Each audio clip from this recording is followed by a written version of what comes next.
All right, welcome everyone.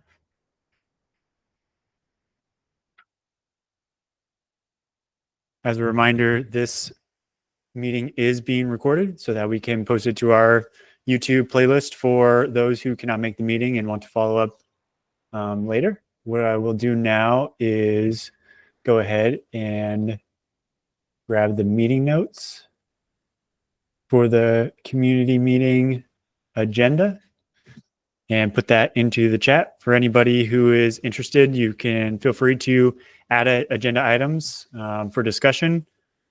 And so what I will do, grab that link for those that don't have it. And that should be the one. Let me pin it.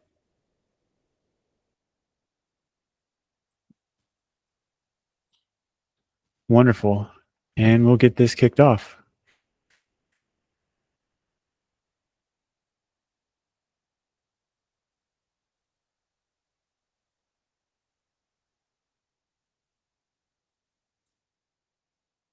Wonderful. So for everyone joining us today, if you have anything you want to add to the agenda, by all means, Q&A section is really meant to be a catch-all. So please add your names to the attendance list and anything that you'd wish to talk about, and we can hit that.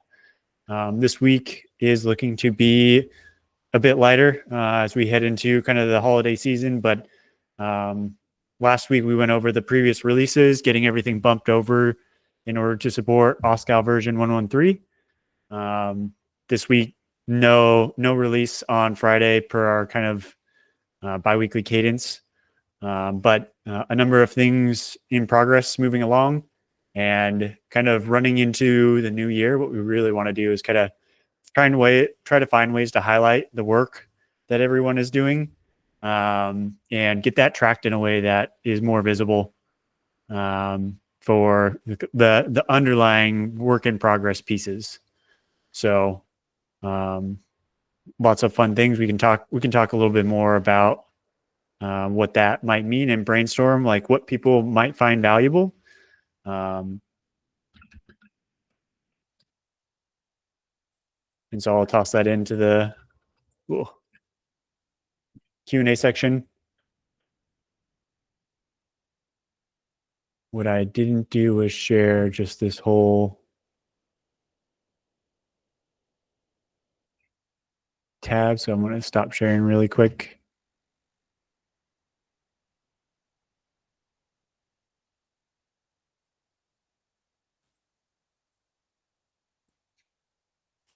And so just a general reminder for those who haven't seen it before, under Lula, we do have a project. If you want to see what is kind of like a work in progress, by all means, hit these different views and show what that looks like. But a number of, I think, good things to keep in mind. And then as we start to, get more and more people involved in picking up items from GoOSCAL and the library, and those who want to pull that in, work issues, add issues, etc. Definitely want to make that visible. We also want to, try to make the work that everyone else is doing visible.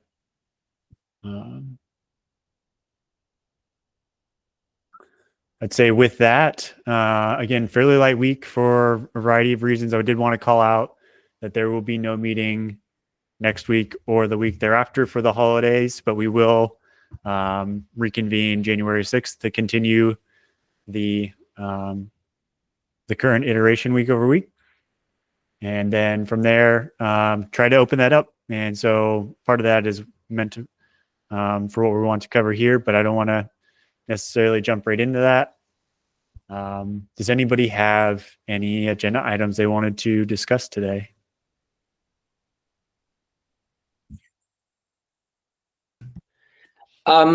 Yeah. Hey, hi there. I have a couple of things I wanted to share. Hi everyone. I'm pretty new to this community. I work at a company that's called Tetrate, and we are now working on doing some continuous assessment on Kubernetes environments and with Istio. And I just stamped up on this project and started using it. So I've never joined one of these community meetings. I have been opening just a few, getting started PRs around OPA and around just reporting status of non-evaluated controls. And I have a couple questions about how to better integrate and about some roadmap things. So when we get to the Q&A, I don't know usually how these meetings are run. I have not seen a recording. So when it's appropriate, I can just go ahead with that. Just wanted to say hi. An awesome project, by the way. Wonderful. We appreciate it. Yeah, we've been watching the work come in. We're appreciative of that. Can you help us with the pronunciation of your name? It's Ignacy. Wonderful. Nice to meet you, Ignacy. Yep. Awesome. Well, yeah, we continue to hit those. Anybody else, feel free to add. I think really the primary items we wanted to hit, not, I wouldn't say a ton out of this week that we would necessarily want to demo just yet. Not that we couldn't, but I think Friday we'll hit the release. There will be a period with which we won't be able to be present at the meeting, but I would say we definitely want to highlight some of the work that's already been merged and it's kind of waiting for release. And so we'll definitely toss that out in the channel, make sure people can get eyes on it. And then I think just to run right into it, the community meeting content, this meeting in particular, has been a very, I'd say, like ad hoc, flexible, kind of make it what we want to make it meeting. As for the content, it's usually week over week. Here's, if it's a release, the post-release Monday. We can hit, hey, here are the things. What were they? What did they do? Is there any of them we want to show off? Light demos in an aspect, and we want to get better about doing that more frequently. And so that'll definitely be kind of like higher on our list. I'd say with that, another area that we're looking to do is start to pull more of the transparency and context around the work in progress we're doing. Like you're saying, Ignacy, like what's on the roadmap? What is the roadmap? And then how do you map what's in progress and the work that people are doing back to that roadmap? And so probably not something that we have well defined to date, but I think really the team has been discussing some optionality of just moving more and more of our discussions out to the open source space, this community meeting, the issues, etc. And from there, really trying to hone in on, okay, well, who's working on what is that map to? And so in particular, right, if we looked at the Lula docs, it's all blown up because I've got it zoomed in so far. And we went over to community and contribution and roadmap. You can see the 2024 roadmap.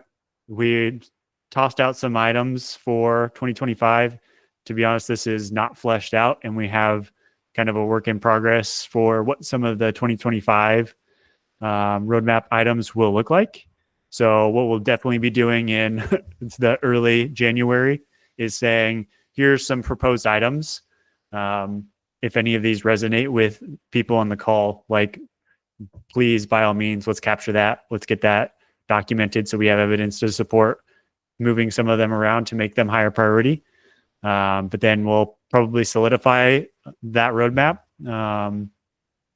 in as much as it really is solidified. Again, some of this is just, hey, like new quarters approaching, what needs to carry over, what things became more prominent, problem spaces that we want to approach. And I think that's always a given. So by all means, we're not going to produce a year-long roadmap and not pivot throughout the year. But then also carry that over and say, okay, during these meetings, can we take some of these views and say like active milestones in here and say, awesome, like here's our OSCA model coverage. There's still work to do. We still need to carry this over. But let's focus on showing that we like have these items in progress, who's working on them, make sure they're available for work as we want to continue to build out more provenance around these items. So it's kind of a sneak peek, if you will.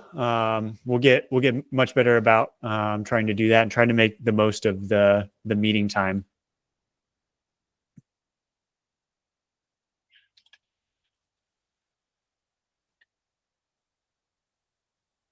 With that, Ignacio, I'll pass it over to you for kind of anything you wanted to chat about with regards to integration and roadmap.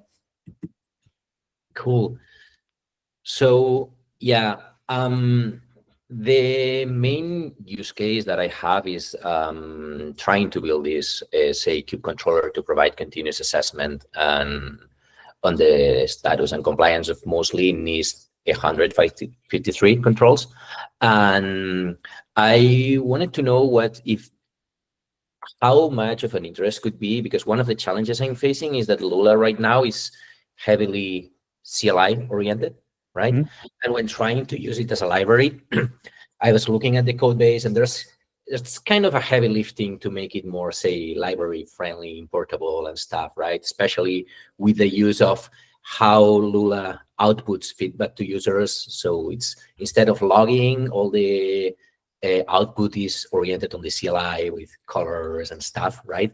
And it's kind of hard to use it in not hard to use it, right? But hard to just plug it into any logging system or whatever. So one of the things I wanted to know is like, how much of interest would be for Lula, right? To start some effort to make it more library oriented and moving out all the, say, CLI stuff, to make it a bit more usable outside of the CLI context. I didn't know other the actual uses of this project beyond my own use case, so I don't know if this is something that would be of interest to the community or not. But this is something I would be definitely super interested in, and also in helping if it was of interest to the project. It's one of the main ones. The other one that I found is that kind of aligned with the Lula as a library thing, right? There are many places where it's hard to extend it because it's not a lot interface oriented, I would say. For example, things where I would like to plug some logic, like, for example, I'm building these compliance dashboards, right? And I'm adding my own metrics to Grafana and so on, which controls are passing, which controls are not passing, when these controls start failing, and all this kind of stuff, and how many controls are failing right now. This is a bit harder to plug into Lula today, right? Just because the lack of interfaces. So making it a bit more interface oriented, we have interfaces for the domain provider, but there are few more, right? So how, for example, I may be wrong, right? But the validation store and the requirement store, this stuff don't have interfaces, and it's hard to plug logic in there. For example, if you wanted to add some decorator to say, oh, I want this instrumented validated store that provides metrics if you want to, right? So things like that, if they are of interest also, on the line of making Lua less CLI thing and more library, is something that if there's interest, I would also be super happy to help with. And another one that I just noticed is that most of the time spent by Lula assessments are on the domain part, right? Specifically when implementing the NIST 153 controls, you end up many times having to get insights on the pods that are running on Kube cluster, right? And the number of pods tends to be huge, right? So getting all the pods in a Kube cluster for large organizations is kind of crazy. It takes a lot of time.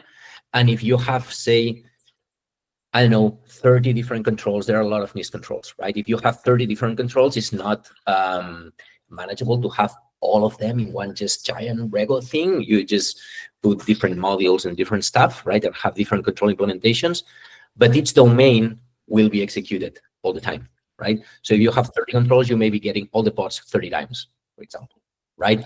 And this takes a lot of time.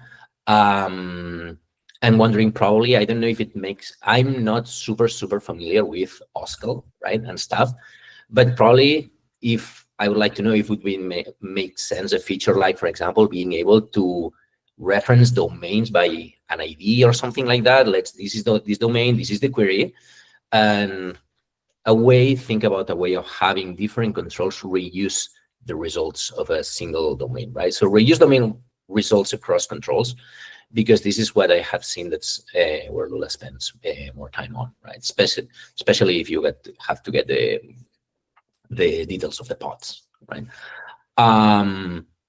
Yeah, so far these were the three main things that I had on the top of my head when trying to use the project. Challenges when it comes to integrating with the library because it's very CI oriented. Then the design against interfaces to make it easier to be extensible.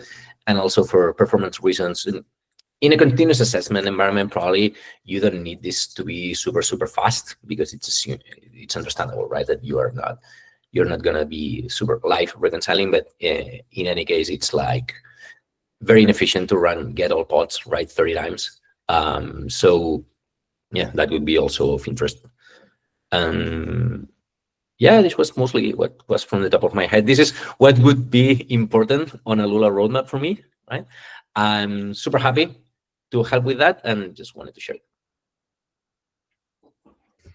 Yeah, no, this is one, it's great feedback, but two, I think aligns really well with one, maybe trying to expose some of the ideas that are floating around the Lula ecosystem, if you will. Some of that, like when we design doc something or we have a mob session on an idea and try to run that through, we don't always get published back out to the Git repository very well.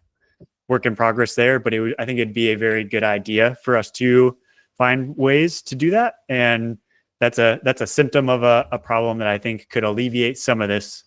And so what I mean by that is, like, we've discussed a lot that we would love to make Lula very library friendly, and tried to overlay that with the realities that I think come with, all right, well, we need to figure out the full end-to-end vision for this thing, with regards to, like, what are Lula's two superpowers. One is OSCAL, one is the validations. When you start to couple those together, what kind of story are we looking to tell? And I think we still have some learning to do at the end of the day for clearing up some of the gaps therein of all the models and the validations and things like that. That leaves a healthy amount of, like, technical debt, right? We want to revisit the validation process today and say, okay, now that we know what this actually looks like when we want to perform that full end-to-end workflow, what can we start to move backwards from? So it's a long way of kind of agreeing with, yes, library friendliness from the Lula project, I think, would be very high on our list. And we'll toss that onto the spectrum of roadmap items for discussion. Let's just say January 6th for everyone here. And because it's our next session. And I think that'd be a great point in time to continue to roll forward. That said, if you have thoughts or ideas, please don't hesitate to drop them in issues.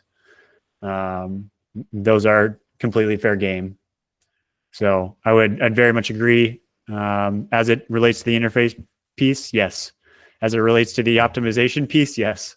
All of that is fair game. I think we're pretty opinionated on the size of our team and what we're trying to tackle. But at any point in time, if we can get something tracked in an issue and then say, like, hey, the intent is right on goal with what we want to do, let's do it. And if somebody else wants to pick that up, we'd be more than willing to help sponsor, ensuring that kind of makes its way along. So I don't think anything that you propose, Ignacy, is something that we would not want. We know we don't want to do.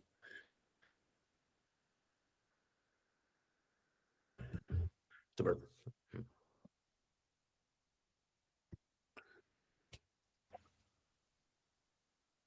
Awesome. But nonetheless, I think those are going to be some really fun problems to solve. I think we have some other problems that we're looking at that are going to be fun areas to make better. We really try to focus on the ability to try to get everything, if you will, authorization ready. And that can be OSCAL and Lula validations. That can also be like other artifacts that you need to bring with you if you want to get an authorization. So we want to iterate towards that story. The team was talking a bit about that. But I think there's going to be a lot of exciting opportunities come the new year.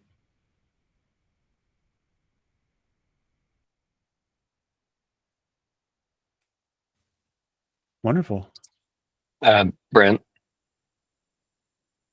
Yeah, if I send it.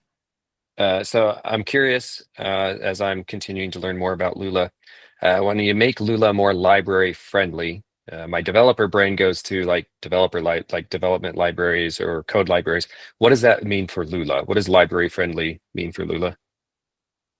Yeah, that's a great question. I think from the onset of, we have Lula, the CLI today. You can grab it, you can use it and execute it with the examples or your own OSCAL content, etc.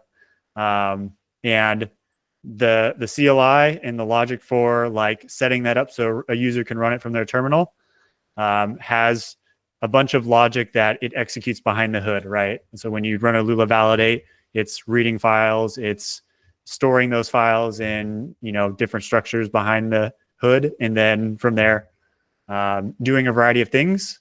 And a lot of those things can be decomposed in such a way to where they're essentially functions that you can call from a CLI perspective, or if you were running it from a different perspective, right? And so if you had a mention of a controller that was running in your environment instead of running from a human executing it, that would have a lot of similar workflows, but you probably wouldn't instrument it with a CLI. You'd probably instrument it with a different workflow. And so how do you make that logic that you're going to call either way common across the board? So for everything that we would want to expose for somebody to reuse all of the core logic, we could put that and expose it and enhance it such that it makes a lot more sense for many different perspectives. Okay. So if I'm looking at that correctly, there's for different environments, there's need for different ways of interacting with the data that you're trying to get with Lula.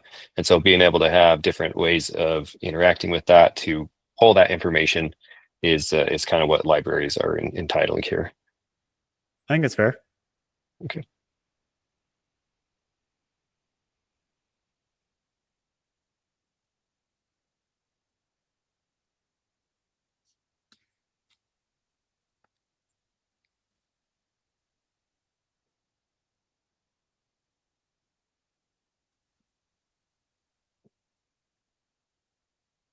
So do libraries have a connection to templates, or is that different?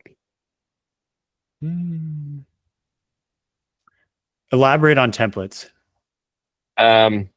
Just I remember from previous meetings, there was an idea of adding templates to Lula or using templates. So that's about all I have because my knowledge on it is slim. But I'm just wondering if there is a connection there between those.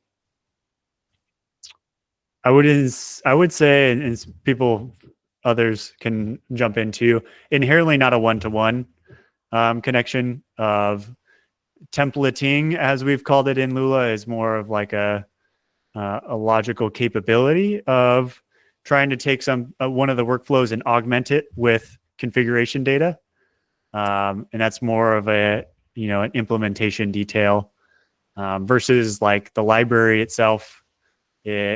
You may want to use some of that templating logic elsewhere on a different Lula related controller, but it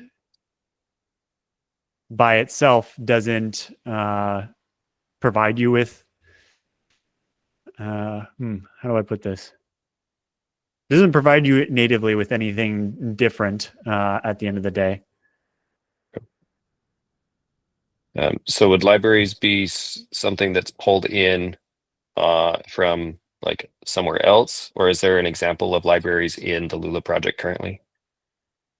I think you're confusing the terminology library because we talk about validation libraries with it really is just a code library. So if I want to write a Go script that does some Lula stuff, I probably want to import Lula and write code that says Lula.run a validation instead of exec out to the Lula command. And that's the difference between what we're talking about right now. So kind of like the same way you may have your S3 CLI, but then an S3 library, if you want to perform direct operations and control the order they happen or what you do with the input and outputs or shove your own steps in between stitching together. So it'd be a way to use Lula without actually having to run a command. So we did things like pull out a Lula, validation or a Lula OSCAL generation step, every one of those steps being something that you could write your own code around, but import the Go library. So your first instinct about importing a Go library was exactly what we're talking about. Okay, perfect, thanks.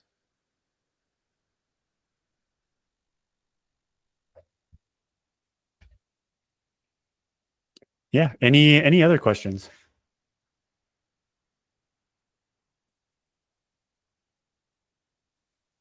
I'm going to add action items on here, and I'm just going to make it very explicit. Roadmap discussion, January 6th. That'll be our next meeting.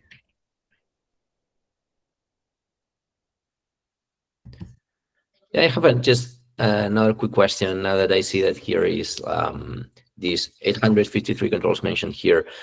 Do you know if there's anyone from Lula working on providing some defaults for some of the NIST standard controls? Some just like, hey, we have this set of default OPA or Kyverno policies that you could use that are very basic, that you can augment or enhance. Do you know if there's someone just working on that? So I'm now working on just creating the implementation of these 853 controls for Istio in my company and pushing to open source that work and be able to contribute that. Not there yet. But I'm just wondering if you know about just anyone having a collection of something similar or the same, or if this is something that makes sense in the scope of the Lula project, it should belong there or not. What are your thoughts on that? Yes, this is one we've been wanting to tackle for a while. I'd say the answer is largely that we don't have like a good generic subset of here's a project, here's the OSCAL and the controls that belong to that project. We very much wanted to hopefully see a future where that is true. Outside of that, and I think many within the ecosystem are familiar, but a lot of the Lula underpinnings came from Platform One and the Big Bang work. So there is examples out there. Tetrate produced the early OSCAL Istio control mapping, which you're probably very familiar with. Yep. And then we came and followed that up with, okay, well, what things would we want to start checking from a Lula perspective? If you haven't seen that, I would very much say take a look at the Lula validations that are already built out there. And I think we've done that for a couple other projects.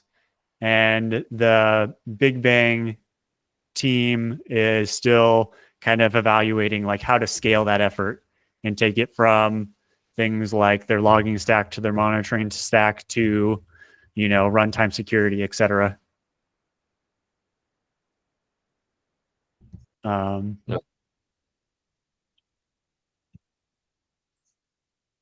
Outside of that, I can't say that I have any other definitive areas to point you to just yet. Yeah, no, that's fine. I have seen that Big Bang repo with some of the examples there. Yeah.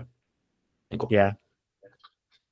Yeah, I think that's certainly fair. And then UDS core is an area where just due to, I'd say, company ecosystem type stuff, we've been trying to be champions for pushing the OSCAL over to that repo.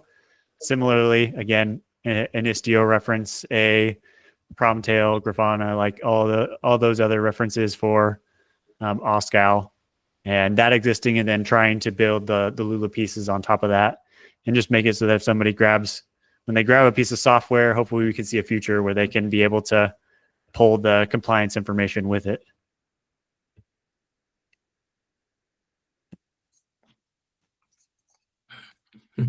Okay, cool. And just one last question, sorry.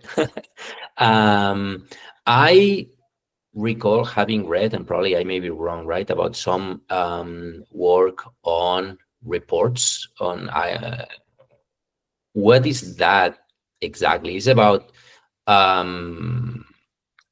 reporting about results execution, or what is that exactly about?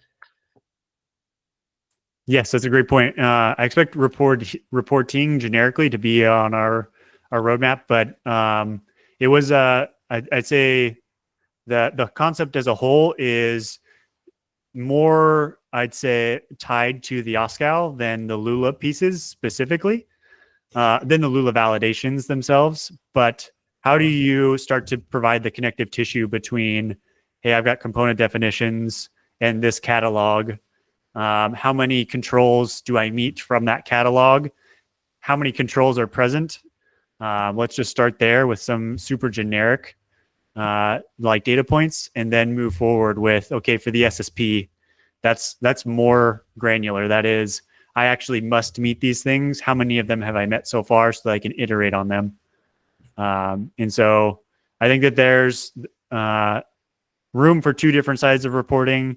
There's a Lula report command PR, which just enumerates controls. And that's just meant to set the stage of like the command exists and we want to be able to extend this. And then the other side of that is kind of what I'd say kind of what you alluded to earlier with regards to like, what are the outputs from a lot of the underlying Lula validation assessments? And that's an area that we need to make available for more augmentation. Okay, got it. So I'm asking because one of the things that I'm building is this Grafana dashboards with metrics that I added in my project just to kind of have some. Just let me just quickly share this thing. There's this. So FYI, right? This is something. I don't know if you can see this kind of dashboard. This is something of kind of like I'm building now, I'm building it from the assessment results, right? With to have this kind of continuous feedback on what controls are satisfied, which ones are not being evaluated, right? And to have a visual way of seeing when some control starts failing over time, so that people can build their own alerts. For example, oh, we are breaking compliance, and get an alert and have someone page and things like that, right? Someone does just remove this policy, things like this, right? And when I heard about these reports, it's like, I'm wondering what's the right way of getting those insights, right? If I should be watching closely the work on reports, or I should, for example, more closely watch about, for example, Lula become more interface friendly, so that we can just decorate some of the processes, right?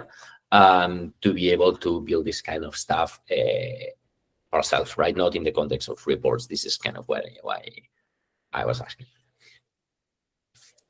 Yeah, I'd love to have you help influence the direction on some of that, to be honest. But I think that I think we can try to bridge the gap between reporting and really thinking about like the OSCAL full risk management framework process.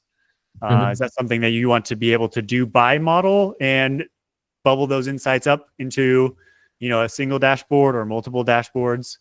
But then I think when you want to cut out some of the noise at the end of the day, you might want to provide more of a single pane. What should I pay most attention to? And I could see that very much being like the interface side of the discussion of like, how do you really focus in on something that can produce the most critical results?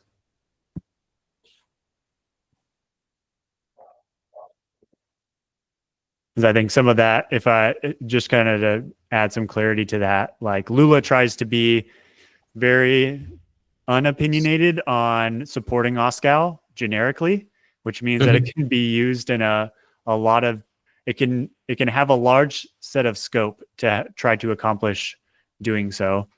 And so some of that may be a lot of unexciting detail. Does your policy exist?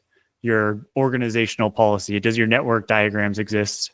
Things like that. That really isn't going to be too fun or exciting to show in a dashboard. But we would want the underlying format to support that behavior.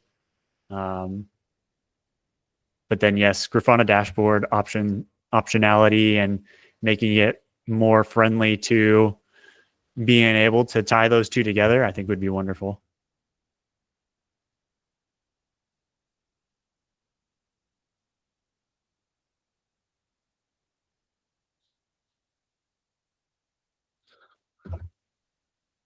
Wonderful. Does anybody else have any questions? This was awesome. I really like this discussion.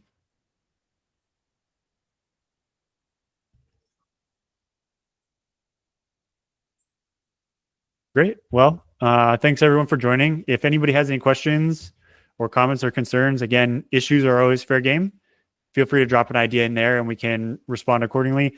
But our Lula-dev Slack channel on the Kubernetes Slack is also very much fair game for more synchronous discussion, if you will, to drop ideas and say, what do we think about this? How would we do this? Has anybody done this or have examples to point to? So with that, yeah, thanks everyone for joining. Cool. Thank you. Thanks. Thanks.